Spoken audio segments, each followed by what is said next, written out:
Good morning and welcome to BBOC Live, presented by BetMGM.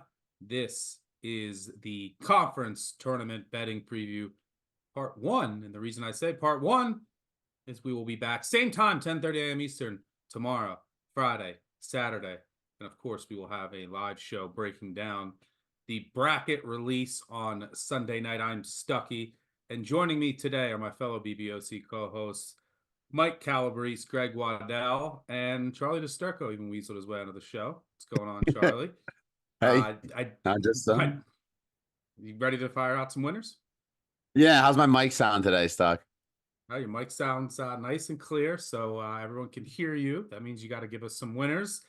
But before we get started and give out our two favorite conference tournament futures, and we'll close out with a best bet, I do want to remind everyone to make sure you download the award-winning Action Network app. You can find all of our bets there, in addition to an abundance of data and content for today's slate and beyond.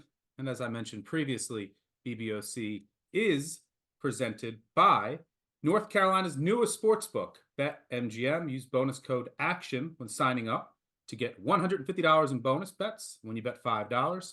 For new users in Arizona, Colorado, Illinois, Indiana, Iowa, Kentucky, Louisiana, Maryland, Massachusetts, Michigan, New Jersey, North Carolina, Ohio, Pennsylvania, Tennessee, Virginia, West Virginia, Wyoming. Terms and conditions apply. Must be 21 plus. Gambling problem, call 1-800-GAMBLER. Welcome to all new bettors in North Carolina. Without further ado, let's just jump right into it and give out our first favorite conference tournament future. I'll kick things off. I'm going to go with Baylor here. I think they're still a little mispriced in the market. They have a relatively easy path. They have the double bye, and Kansas, who's an underdog, I think 2.5 point underdog to Cincinnati today, is who they would get. They would get Kansas or Cincinnati if the chalk holds, because of all the injuries that Kansas is dealing with. And then, in the semis, I have them close to a pick with Iowa State, who I think has a tougher matchup first. So I know if Baylor does get to the final against Houston, they at least do have the shot makers to beat that Houston defense. They got down big in their meeting with Houston during the regular season, but came all the way back, forced overtime. So I think the values with with Baylor in this field. There's all kinds of injury questions throughout this field in the Big 12, but Baylor actually got an important piece back in Langston Love, and he's important. He's one of the best six men in the country, provides, scoring punch off the bench, gives you rebounding as well. This team, very young, I think is starting to find its groove. Their defense has been a question all year, but going to the zone about 50% of their possessions over the last 4 to 5 games, I think has helped their D a bit. So I like Baylor here. I'm going to throw it now to Charlie, nice and clear. What do you got for your favorite conference tournament future? Yeah, heading out to the SEC, and I'm attacking the Gators here. I just think that when you look at path and price, this just doesn't really line up for Florida. You get to avoid that Tennessee Auburn side of the bracket until the championship game, and your draw against Kentucky and Alabama are teams that Florida has matched up well with. They went to overtime with both teams, won and split the season series with both of them, and they kind of can take advantage of Alabama and Kentucky's defensive flaws, especially in the inside. One of the best offensive rebounding teams in the country, with a lot of second chance opportunities coming. And they have a guy like Walter Clayton Jr. who can make the big shot. They have the length, as I mentioned, inside to disrupt any team that wants to attack downhill. So when you look at just a makeup of a team, I think Florida has more than, a lot of the other teams on this side of this SEC bracket to make a run here. And then when you get to that finals, they've beaten Auburn already once before. I think they can kind of hang with every team here. So 20-1 is just a little bit too long for me. Yeah, I would agree here. I have some of this as well. They beat Kentucky in Rupp. They just blew out Alabama. And I think the chaos is in that bottom half of the bracket just because of the lack of defense that Kentucky and Alabama can play. And especially if their outside shots aren't falling, then there could be some chaos in that bottom half. Even Texas A&M could make some noise. It's a super long shot. But Florida, look, since January 1st, top 20-ish team in the country in overall adjusted efficiency. They have a great coach which is important in a tournament setting. So I definitely think that the Gators have some value here at their price and what should be a more chaotic bottom half. I would think that Tennessee comes out of the top half. I think there's a little more consistency up there. Auburn can certainly play with them, but Auburn hasn't beaten a tournament team away from home all season long. So I think that the way to attack this bracket is certainly in the bottom half. Greg, let me throw it to you. You're agreeing with me. You're going to add some insight into why you like Baylor. I am. I'm Team Stuckey here. I was actually watching the Horizon League Championship last night, and they cut to the video of Greg Campy giving the pregame fire-up speech to his team. Really good speech, by the way. Had me ready to run through a wall. Stuck, that's how I felt when I heard you talking about Baylor here. I'm ready for this. This is my bet this week. I'm all over it. 7-1 is ludicrous to me. You compare that price to Iowa State. Like, why? Can you give me a reason why they're more than 2 times better than what Iowa State is in the market? I don't know. Path and motivation are the 2 big things for me here. I like their draw. They're going to go through Kansas or Cincinnati. Likely, it's probably going to be Cincinnati, to be honest, given Kansas's injury situation and shutting down the 2 stars. They're 3-1 on the season against Kansas, Cincinnati, and Iowa State combined. I don't think they're afraid of anybody on that side of the bracket. We'll see if they get Houston in the title game, but 7-1, if you do get them in the title game, I like that. That feels good.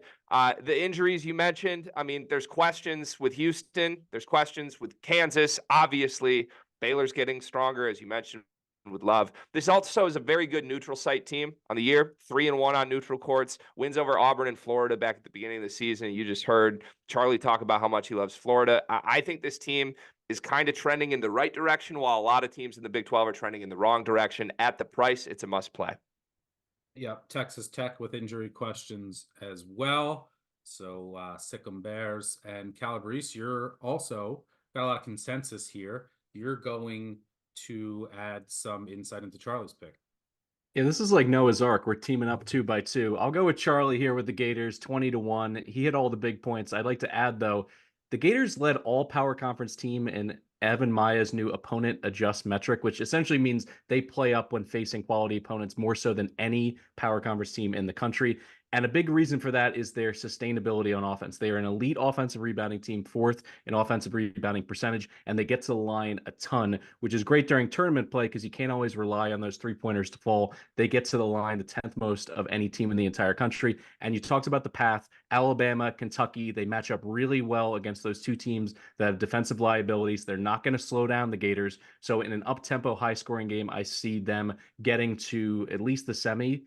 And at this point, at 20-1, that's a license to print money from a hedge perspective. So I'll go ahead with the Gators being on the right side of this SEC bracket. All right, good stuff. A lot of love for Florida and Baylor. Let's move on to our second favorite conference tournament future.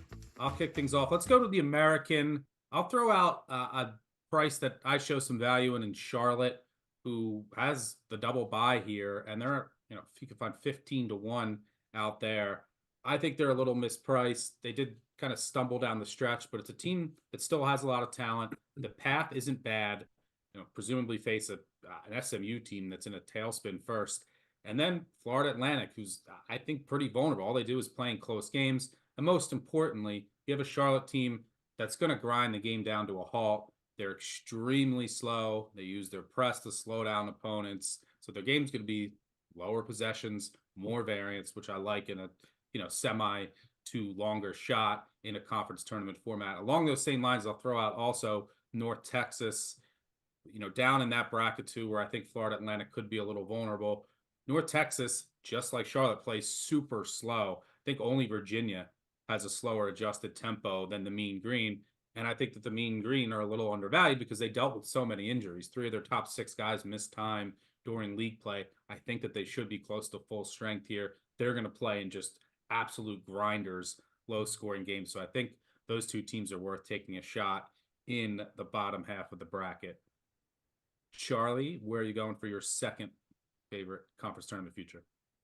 Heading out to the Pac-12, and there's a little bit of continuity with my picks here, and I like Colorado to take home this one, and it's because they get to avoid Arizona in that championship game if chalk holds. I don't even know if the Wildcats will get there as well, but Cody Williams did announce that he is returning, and that's a huge plus for Colorado, a team that ended the season on a high note, 6-game win streak. And in the past month, they are the number 14 team in the country in terms of overall adjusted efficiency. Adding in Cody Williams, who was not around with that team in that span, is just a huge plus on both ends of the floor. And when you look at this team, they are a top 25 offense. To me, I think they're an underrated team, a bit of a confusing one overall, given the ups and downs that they've had this season. But that's because of a lot of injury questions and a lot of injury. But they have the size to compete with the big dogs down low. They have KJ Simpson, who is just an absolute superstar of a point guard. And when you let push comes to shove, these guys have been around a while. They've played together a long time. And I think that at the end of the day, having a number above 5-1 on Colorado with a path that they have where they get Wazoo, I think that we can easily see them in the championship game here against Arizona. And even if Arizona makes it there. So give me Colorado. Yeah, kind of a fading Washington State team that stumbled down the stretch going in the opposite direction of Colorado. I'm not sure if Miles Rice hit a bit of a wall or what. I think that if you do like Colorado, you probably want to, this price come way down, but want to sprinkle also on USC. Because the only thing that gives me pause with Colorado is I watched them twice versus Arizona, and they gave up, I think, 97 and 99 points. And the second time, it was in the spot of all spots when they caught Arizona in one of the toughest road trips in all of college basketball and league play, in the mountain trip going from Utah to Colorado. They were coming off a triple overtime game. Colorado, if they had that win, they'd already be in the tournament, and they got blown out. So that scares me a bit. But USC is fully capable of picking off Arizona, which would definitely help this ticket. Greg, I'll throw it to you. What do you got? So sometimes you got to run the ball, boys. As much as I love a good flea flicker, as much as I love spreading it out, the air raid, etc., going long shots, looking for value, sometimes you get presented the best team in a conference by miles. I mean, it's not close. With a plus sign next to the number, that's enough for me. Purdue is going to win the Big Ten tournament. I don't like to give spoilers out before a week happens, but this is what this is. It's the Purdue Invitational. Since Zach Edey's been the best player in the country, they've won the regular season outright by multiple games. Then they won the Big Ten tournament. Then they won the regular season outright again by multiple games.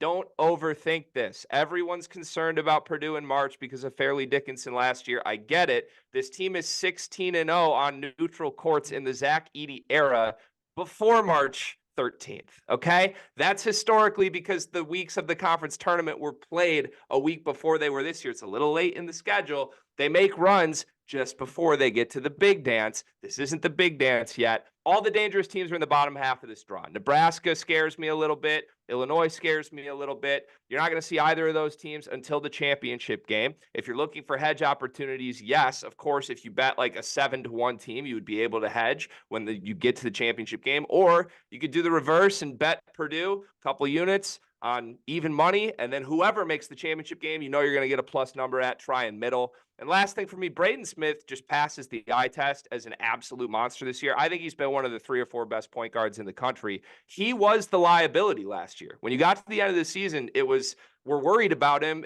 handling pressure. He hasn't been there before, and ultimately it proved true. He's answered all the questions this year. They won the Big Ten by 3 games because in a one-on-one setting in Champaign against Terrence Shannon, he hit a dagger and then pointed to his veins and his ring finger. I trust this kid right now. I trust this entire team. I think the fact that they're not minus anything is a little bit insane, and I have to bet it.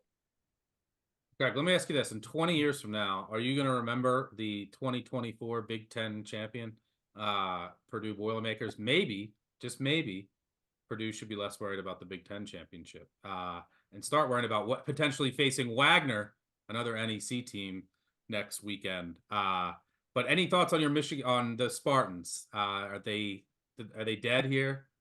I think they're dead here, and it's because Tyson Walker's groin is dead here. If he was healthy, I would buy that he's good enough just to carry this team on his back, 30 points a game style. But no, that offense in the half court is just too gross right now, which is part of why I like Purdue, quite frankly. I don't think whoever wins Michigan State, Minnesota can give them a game. Yeah, a fading fast Minnesota team. Calabrese, what you got? All right. I mean, if Purdue's in the same rarefied air as 90-91 UNLV or the Monstars from Space Jam, why don't I go ahead and take the team that whipped them by 16 points this very season? I'm talking about Nebraska, 7-1 to win this tournament. They are surging right now. Since February 1st, they're 11th overall in Torvik, second nationally in defensive efficiency, because it's one thing to get there and it's another thing to get there and get blown out by Purdue, but they have the defense to put the shackles on Edey. They already did it. He had 15-7, which is essentially shutting him down. And I really like the path. They crushed Indiana twice. They took Illinois to overtime in Champaign. And I mentioned what they did against the Boilermakers. 7-1 is a number ripe to move. I'm going to go ahead and play the Cornhuskers here and take a team that's hungry. As Stuck points out, Purdue has their eye set on a national title. It's nice to win the Big Ten like they did last year in this tournament, but I do think there's a chance for them to look ahead. So I'll go with the team that would mean a lot more to in the Cornhuskers at 7-1. Yeah, I will say I did take some Nebraska as well. Since February 1st is a top 10-ish team in overall adjusted efficiency. Number 2 on the defensive side of the ball. Not a lot of people are talking about how well Nebraska's playing defensively. And you talk about their path. Indiana is playing better, which is a bit scary, but they did handle them twice. And then, you get an Illinois team, as you mentioned, where they took 2 overtime in Champaign. What does Nebraska do really well? Limit transition opportunities, I think in the 3rd percentile in that category. That's where Illinois is just absolutely deadly. And then if they do get to a championship against presumably Purdue, one of the things Nebraska does really well is they deny the post. And that can give, look at the last 3 meetings that Edey has had against Nebraska dating back to next year. They at least have a chance to limit him based on their defensive scheme. So I don't think it's the worst matchup.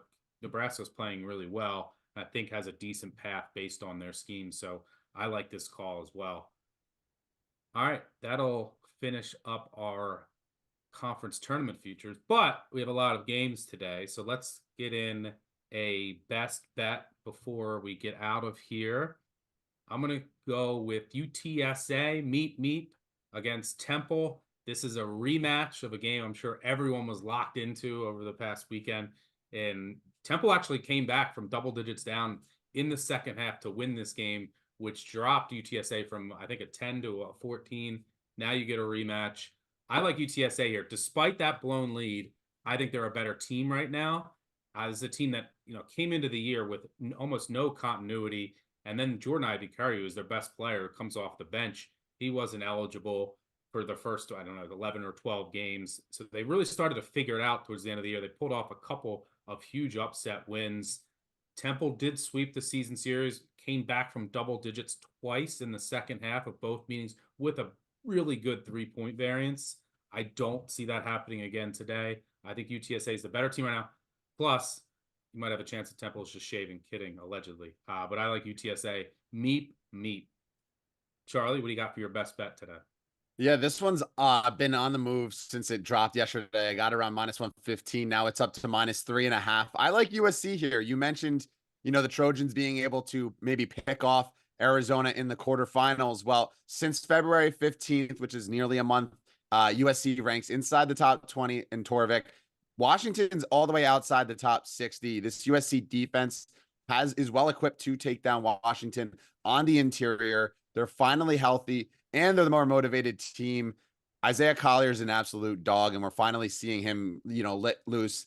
They're experienced USC, they're deep, and they just beat UW on the road by 7. Now they're favored by less than 4 here, where Washington shot nearly 40% on a high volume look of threes in that last meeting. They struggled inside against USC's length. And when it comes to motivation here, are we really sure Washington's going to come to play? Mike Hopkins is fired, but he's coaching through the Pac-12 tournament. I'm not sure that Washington and the Huskies are going to come ready to play, frankly. And USC, we've seen over the last month how well this team is gelling and how well this team is playing. I think they're more than live, like you said, to make a deep run in this tournament. And I think it starts here with a beatdown of Washington. Yeah, USC, team that was picked second in the preseason, just dealt with a ton of injuries, weren't able to build any continuity, but now they're fully healthy, got a really good interior defense, 2 potential conference defensive player of the years. And then you have a dynamic backcourt. Isaiah Collier is a potential lottery pick. Boogie Ellis, who can go for 30 plus. So this team is playing really well. As you said, top 20-ish over the past month. They're 5-2 over their past 7. Their only 2 losses, double overtime to Colorado by 3, controlled that game throughout. And then on the road at Wazoo by 3 in a game they controlled throughout, with wins, as you said, at Washington. They handled Arizona. So this team is peaking at the right time. And certainly there are motivation questions with Washington. So like this as well. Fight on, Trojans. Greg, I'll throw it to you. What do you got for your best bet today?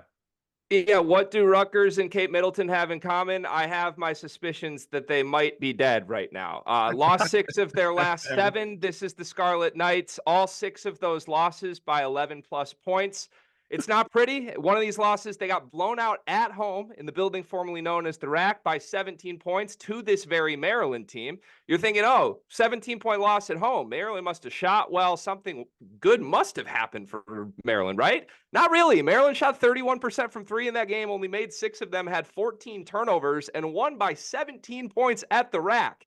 This Rutgers team is horrible right now. Jahmir Young is a very special guard. It really hasn't been talked about, rightfully so, because this team's been extremely mediocre. But in a conference that has as much parity as the Big Ten does, outside of Purdue, of course, Jahmir Young can win you games single-handedly in this tournament. I've talked to you about how much I like their path stuck. Kevin Willard has won at least the first game in his conference tournament, 9 of 12 seasons as a head coach. And you talk about margins with Rutgers being bad. Maryland, 5 of their losses since February 6th have come by 5 points or less. There is a world here where their record looks a lot different than it does right now. I think they get off to a good start and win by double digits today.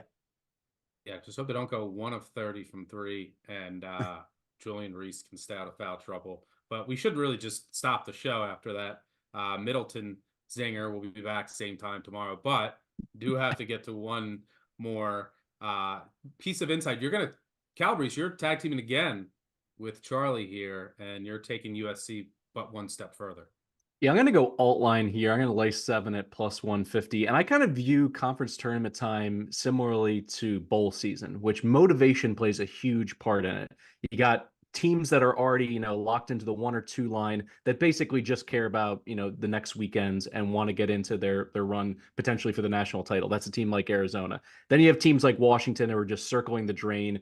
Their players have to be looking at the transfer portal, thinking about what's a good fit. You got to remember, a lot of the guys that got recruited to play at Washington, they wanted to play in the Pac-12. They wanted to be on the West Coast, and now they're staring down the barrel of road trips to College Park, Piscataway, State College. They didn't want that. So the chances are the entire roster is in flux right now. But then you have USC, who has brand new life. They have an opportunity, if they can win this tournament, to go to the big dance, and they would arguably be one of the most talented and dangerous double-digit seeds that we've seen in the last 2 decades in March Madness. And it's all coming together for them, not just because of what they bring in the backcourt, but as Stuck pointed out, their defensive potential is finally being realized. Kobe Johnson and Joshua Morgan give them incredible flexibility and toughness. They both have Defensive Player of the Year ceilings. And in terms of laying the 7 here, they went to UW and beat them by 7 on the road. I think they're going to win this going away by double digits. So I want to go ahead and get a little extra juice on my money in a game that I think is just ripe for a USC blowout. All right. Good stuff there. Fight on, Trojans. That will do it for us. By the way, we'll be back same time tomorrow, Friday, Saturday, and then we'll have a bracket recap show Sunday night. But before we do get out of here, a couple final reminders. Make sure you download the award-winning Action Network app. You can find all of our bets there in addition to an abundance of data and content for today's slate and beyond. And also, BBOC is presented by North Carolina's newest sportsbook, BetMGM. Use bonus code ACTION when signing up to get $150 in bonus bets when you bet $5 for new users in Arizona, Colorado, Illinois, Indiana, Iowa, Kentucky, Louisiana, Maryland, Massachusetts, Michigan, New Jersey, North Carolina, Ohio, Pennsylvania, Tennessee, Virginia, West Virginia, Wyoming. Terms and conditions apply. Must be 21 plus. Gambling problem? Call 1-800-GAMBLER. Big Bets on Campus, wherever you listen to podcasts. We have a 9-part conference tournament preview out, a bunch that haven't gotten underway yet or just started. So there's still a lot of good content there. And we'll have a ton next week once the bracket comes out. So make sure you check us out there. Thank you to Greg, Mike, and Charlie for joining me. Thanks to our producers in the back end. Most importantly, thanks to all of you for tuning in. Hit that like, subscribe button if you're watching on YouTube. Good luck on all of your wagers today and throughout the month of March. Enjoy the madness. We'll see you tomorrow morning. Cheers.